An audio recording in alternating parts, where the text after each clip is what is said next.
Codemasters has been famed for its rally racing games, and Colin McRae Rally is the game that people hold probably closest to their hearts.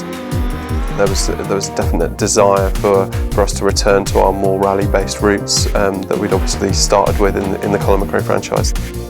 That's the game we want to make, that's the game the fans are asking for, and as an art team we're loving making that kind of game again as well. Early access was really interesting because obviously we were releasing new content every month, and that's something that's quite different from how we normally work. This was giving us feedback from the community on a monthly basis, so we were able to actually try a few different things out and then make adjustments depending on what the players were feeding back to us.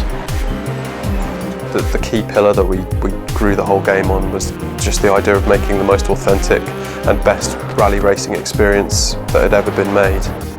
We started from the ground up, looking at what we needed to do with the tracks, how we needed to change the cars to make sure that they drove properly within those tracks, getting that feeling right, that sense of actually flowing through a stage, and I guess that sense of impending doom if you ever do go off the road. All of that stuff really fed into what it was to be a rally driver and the mindset that you approach those stages with. We wanted to find some of the best roads in the world of rally. We ended up with this huge variety of road and challenge. So as you move from location to location, you really feel the difference. The team go out to the locations sometimes 3 or 4 years in advance. The idea of actually being able to smell what the atmosphere is like there, being able to see the dust blowing over, gives them a much better perspective of what the environment should feel like when they get it into the game.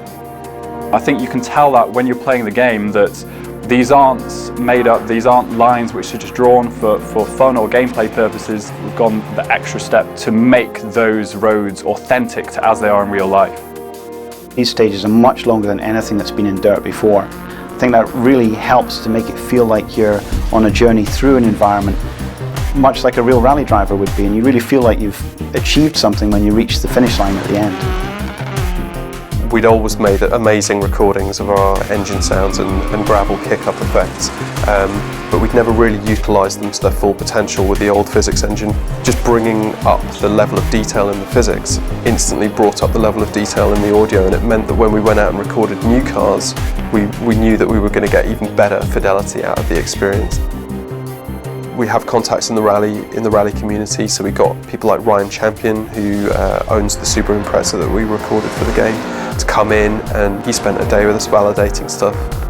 We had this amazing moment where Kevin Abring, driver for Hyundai WRC, actually picked up the game and started doing these amazing world record breaking runs. It was just set us on that path of knowing that this game was special and understanding that rally drivers were really enjoying the experience of driving it, and I think that's probably the best validation we could get.